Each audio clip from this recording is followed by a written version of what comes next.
Hello again. We're going to continue chapter 15 of Harry Potter and the Sorcerer's Stone, The Forbidden Forest. Good evening to you, Hagrid, said Ronan. He had a deep, sorrowful voice. Were you going to shoot me? Can't be too careful, Ronan, said Hagrid, patting his crossbow. There's something bad loose in this forest. This is Harry Potter and Hermione Granger, by the way. Students up at the school. And this is Ronan, you two. He's a centaur. We noticed, said Hermione faintly. Good evening, said Ronan. Students, are you? And do you learn much up at that school? A bit, said Hermione timidly. A bit? Well, that's something, Ronan sighed. He flung back his head and stared at the sky. Mars is bright tonight. Yeah, said Hagrid, glancing up too. Listen, I'm glad we've run into you, Ronan, because there's a unicorn been hurt. You seen anything? Ronan didn't answer immediately. He stared unblinkingly upwards, then sighed again. Always the innocent are the first victims, he said. So it has been for ages past, so it is now. Yeah, said Hagrid, but have you seen anything, Ronan? Anything unusual? Mars is bright tonight, Ronan repeated, while Hagrid watched him impatiently. Unusually bright. Yeah, but I was meaning anything unusual a bit nearer home, said Hagrid. So, you haven't noticed anything strange? Yet again, Ronan took a while to answer. At last he said, The forest hides many secrets. A movement in the trees behind Ronan made Hagrid raise his bow again, but it was only a second centaur, black-haired and bodied and wilder looking than Ronan. Hello, Bane, said Hagrid. All right? Good evening, Hagrid. I hope you are well. Well enough. Look, I've just been asking Ronan. You seen anything odd in here lately? Only there's a unicorn been injured. Would you know about that? Bane walked over to stand next to Ronan. He looked skywards. Mars is bright tonight, he said simply. We've heard, said Hagrid grumpily. Well, if either of you do see anything, let me know, won't you? We'll be off then. Harry and Hermione followed him out of the clearing, staring over their shoulders at Ronan and Bane, until the trees blocked their view. Never, said Hagrid irritably, try and get a straight answer out of a centaur. Ruddy stargazers, not interested in anything closer than the moon. Are there many of them in here? Asked Hermione. Oh, a fair few. Keep themselves to themselves mostly, but they're good enough about turning up, if ever I want a word. They're deep mind creatures.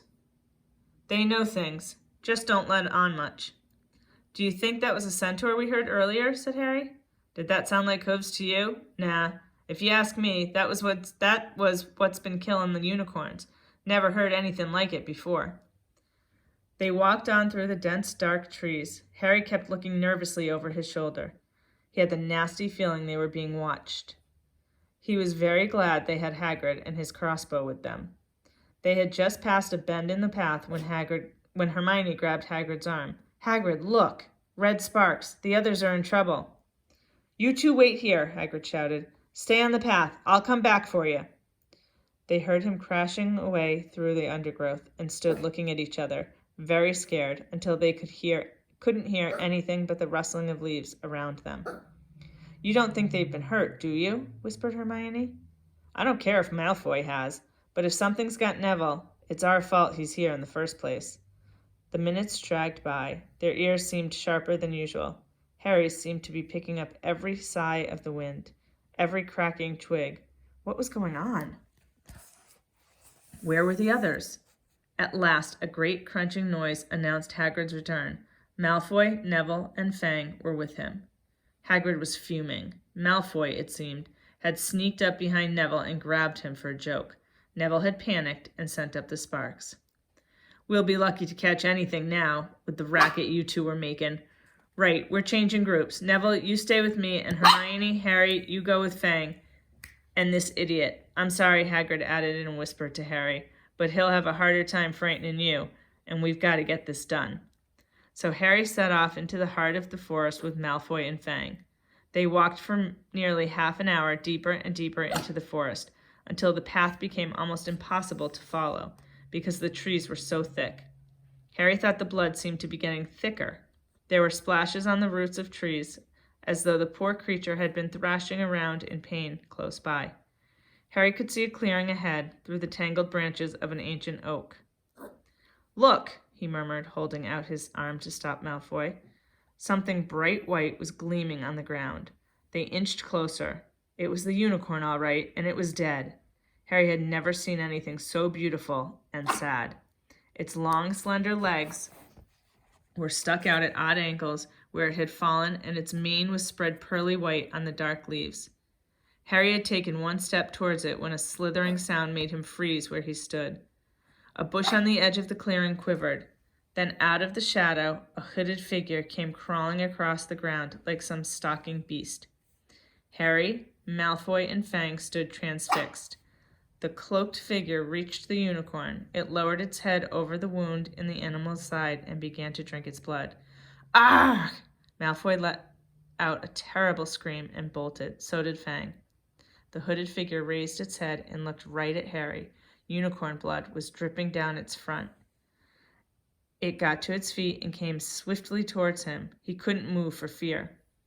Then a pain pierced his head like he'd never felt before. It was as though his scar was on fire. Half blinded, he staggered backwards. He heard hoofs behind him, galloping, and something jumped clean over him, charging at the figure. The pain in Harry's head was so bad he fell to his knees. It took a minute or two to pass. When he looked up, the figure had gone. A centaur was standing over him. Not Ronan or Bane. This one looked younger. He had white blonde hair and a palomino body. "Are you all right?" said the centaur, pulling Harry to his feet. "Yes, thank you." "What was that?" The centaur didn't answer. He had astonishingly blue eyes, like pale sapphires. He looked carefully at Harry, his eyes lingering on the scar, which stood out, livid, on Harry's forehead. "You are the Potter boy," he said. "You had better get back to Hagrid. The forest is not safe at this time, especially for you. Can you ride? It will be quicker this way." "My name is Firenze," he added as he lowered himself onto his front legs so that Harry could clamber onto his back. There was suddenly a sound of more galloping from the other side of the clearing. Ronan and Bane came bursting through the trees, their flanks heaving and sweaty. "Firenze!" Bane thundered. "What are you doing? You have a human on your back. Have you no shame? Are you a common mule?" "Do you realize who this is?" said Firenze. "This is the Potter boy. The quicker he leaves the forest, the better." "What have you been telling him?" growled Bane. "Remember, Frez, we are sworn not to set ourselves against the heavens. Have we not read what is to come in the movements of the planets?" Ronan pawed the ground nervously. "I'm sure Firenze thought he was acting for the best," he said with his gloomy voice. Bane kicked his legs in anger. "For the best? What is that to do with us? Centaurs are concerned with what has been foretold. It is not our business to run around like donkeys after stray humans in our forest." Firenze suddenly reared onto his hind legs in anger, so that Harry had to grab his shoulders to stay on. "Do you not see that unicorn?" Firenze bellowed at Bane. "Do you not understand why it was killed? Or have the planets not let you in on that secret? I set myself against what is lurking in this forest, Bane, yes, with humans alongside me if I must." And Firenze whisked around, with Harry clutching on as best he could. They plunged off into the trees, leaving Ronan and Bane behind them. Harry didn't have a clue what was going on. "Why is Bane so angry?" he asked. "What was that thing you saved me from, anyway?" Firenze slowed to a walk, warned Harry to keep his head bowed in case of low-hanging branches, but did not answer Harry's question. They made their way through the trees in silence for so long that Harry thought Firenze didn't want to talk to him anymore. They were passing through a particularly dense patch of trees, however, when Firenze suddenly stopped. "Harry Potter, do you know what unicorn blood is used for?" "No," said Harry, startled by the odd question. "We've only used the horn and tail hair in potions." "That is because it is a monstrous thing to slay a unicorn," said Firenze. "Only one who has nothing to lose and everything to gain would commit such a crime. The blood of a unicorn will keep you alive even if you are an inch from death, but at a terrible price. You have slain something so pure and defenseless to save yourself, and you will have but a half-life, a cursed life, from the moment the blood touches your lips. Harry stared at the back of Firenz's head, which was dappled silver in the moonlight. But who'd be that desperate? He wondered aloud. If you're going to be cursed forever, death's better, isn't it? It is, Firenze agreed, unless all you need is to stay alive long enough to drink something else, something that will bring you back to full strength and power, something that will mean you can never die. Mr. Potter, do you know what is hidden in the school at this very moment?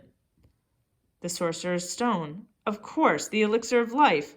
But I don't understand who... Can you think of nobody who has waited many years to return to power, who has clung to life, awaiting their chance? It was as though an iron fist had clenched suddenly around Harry's heart. Over the rustling of the trees, he seemed to hear once more what Hagrid had told him on the night they had met. Some say he died. Codswallop, in my opinion. Don't know if he had enough human left in him to die. Do you mean, Harry croaked, that was Harry, are you all right? Hermione was running towards them down the path, Hagrid puffing along behind her. I'm fine, said Harry, hardly knowing what he was saying. The unicorn's dead, Hagrid. It's in the clearing back there. This is where I leave you, Firenze murmured as Harry hurried off to examine the unicorn. You are safe now. Harry slid off his back. Good luck, Harry Potter, said Firenze. The planets have been read wrongly before now, even by centaurs. I hope this is one of those times. He turned and cantered back into the depths of the forest, leaving Harry shivering behind him. Ron had fallen asleep in the dark common room, waiting for them to return. He shouted something about Quidditch fouls when Harry roughly shook him awake. In a matter of seconds, though, he was wide-eyed as Harry began to tell him and Hermione what had happened in the forest. Harry couldn't sit down. He paced up and down in front of the fire. He was still shaking. Snape wants the stone for Voldemort, and Voldemort's waiting in the forest, and all this time we thought Snape just wanted to get rich. Stop saying the name, said Ron in a terrified whisper, as if he thought Voldemort could hear him. Harry wasn't listening. Firenze saved me, but he shouldn't have done. Bane was furious. He was talking about interfering with what the planets say is going to happen. They must show that Voldemort is coming back. Bane thinks Firenze should have let Voldemort kill me. I suppose that's written in the stars as well. Will you stop saying the name? Ron hissed. So all I've got to wait for now is Snape to steal the stone, Harry went on feverishly. Then Voldemort will be able to come and finish me off. Well, I suppose Bane will be happy. Hermione looked very frightened, but she had a word of comfort. Harry, everyone says Dumbledore's the only one you know who was ever afraid of. With Dumbledore around, you know who won't touch you. Anyway, who says the centaurs are right? It sounds like fortune-telling to me. And Professor McGonagall says that's a very imprecise branch of magic. The sky had turned light before they stopped talking. They went to bed exhausted, their throats sore, but the night's surprises weren't over. When Harry pulled back his sheets, he found his invisibility cloak folded neatly under them. There was a note pinned to it. Just in case.